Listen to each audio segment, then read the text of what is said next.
ಇವತ್ತು ನಾನು ರಾಗಿ ದೋಸೆ ಮಾಡ್ತಾಯಿದ್ದೀನಿ. ರಾಗಿ ದೋಸೆ ಮಾಡೋದು ಹೇಗೆ ಅಂತ ನೋಡೋಣ. ರಾಗಿ ದೋಸೆ ಮಾಡಲಿಕ್ಕೆ ನಾನು ಅರ್ಧ ಕಪ್ಪಷ್ಟು ಉದ್ದಿನಬೇಳೆ ತೊಗೊಂಡಿದ್ದೀನಿ. ಸ್ವಲ್ಪ ಅರ್ಧ ಬಟ್ಲಷ್ಟು ಅವಲಕ್ಕಿನ ನೆನೆಸ್ಕೊಂಡು ತೊಗೊಂಡಿದ್ದೀನಿ. ನಂತರ 2 ಕಪ್ಪಷ್ಟು ನಾನು ರಾಗಿ ಹಿಟ್ಟನ್ನು ತೊಗೊಂಡಿದ್ದೀನಿ. ಈಗ ಉದ್ದಿನಬೇಳೆ ಮತ್ತು ಅವಲಕ್ಕಿನ ನಾನು ಮಿಕ್ಸಿ ಮಾಡ್ಕೊಳ್ತಾ ಇದ್ದೀನಿ.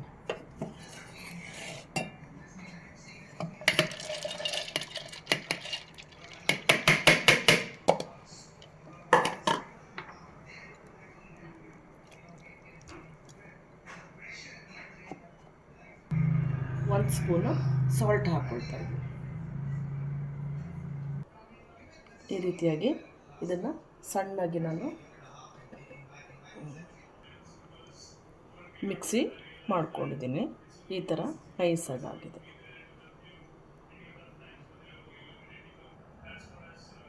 ಇದನ್ನು ಒಂದು ಪಾತ್ರೆಗೆ ಹಾಕ್ಕೊಳ್ಬೇಕು.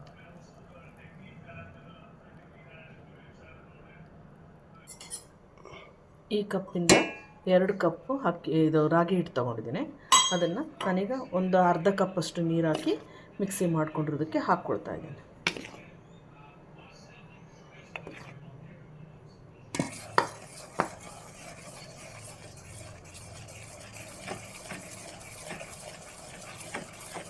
ಎರಡು ಕಪ್ ಪೂರ ಹಿಟ್ಟನ್ನು ಹಾಕ್ಕೊಂಡಿದ್ದೀನಿ. ಸ್ವಲ್ಪ ಗಟ್ಟಿ ಆಗಿದೆ, ಹಾಗಾಗಿ ನಾನು ಇನ್ನೂ ಸ್ವಲ್ಪ ಮಿಕ್ಸಿಯಲ್ಲಿ ತೊಳೆದ್ಬಿಟ್ಟು ನೀರು ಹಾಕ್ಕೊಳ್ತಾ ಇದ್ದೀನಿ.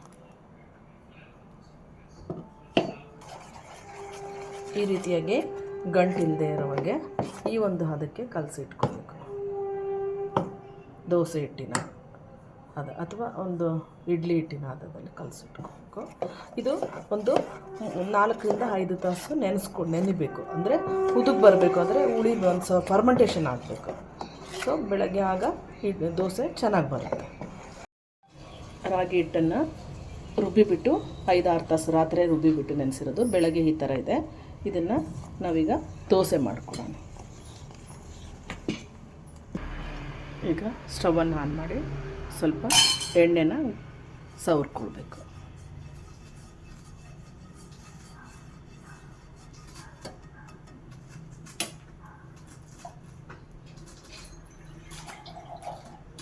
ಸವರ್ಸ್ಕೊಂಡ ನಂತರ ಇನ್ನು ಸ್ವಲ್ಪ ಕಾಯಬೇಕು. ಈಗ ತವಾ ಬಿಸಿಯಾಗಿದೆ. ನಾನು ಈಗ ದೋಸೆ ಹಾಕ್ಕೊಳ್ತೇನೆ. 1 ಸ್ಪೂನು ಈ ಥರ ಹಾಕ್ಕೊಂಡು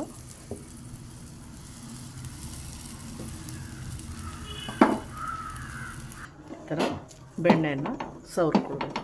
ಬೇಡ ಅಂದರೆ ಎಣ್ಣೆ ಹಾಕ್ಕೊಳ್ಬೋದು. ನಾನು ಬೆಣ್ಣೆ ಸವರ್ಕೊಳ್ತಾ ಇದ್ದೇನೆ.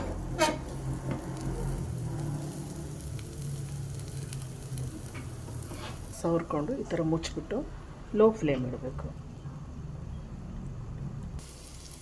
ಈ ಥರ ಇದನ್ನು ತೆಗೆದ್ಬಿಟ್ಟು ತಿರುವು ಹಾಕ್ಕೊಳ್ಬೇಕು.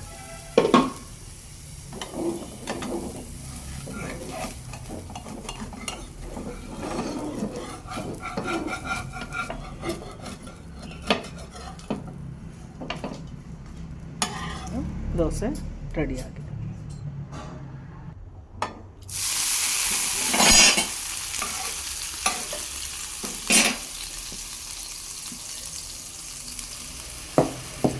ತಿರುಗಿಸಿ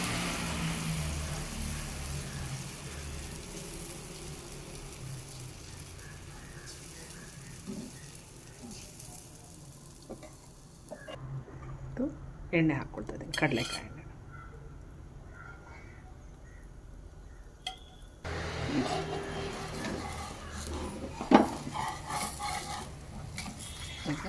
ದೋಸೆ ರೆಡಿ ಆಗಿದೆ.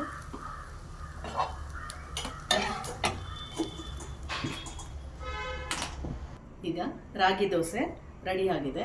ನೀವು ಮನೆಯಲ್ಲೇ ಒಮ್ಮೆ ಈ ಥರ ರಾಗಿ ದೋಸೆಯನ್ನು ಮಾಡಿ ಟೇಸ್ಟ್ ಮಾಡಿ ನೋಡಿ. ಲೈಕ್ ಮಾಡಿ, ಶೇರ್ ಮಾಡಿ. Bye bye. Thank you.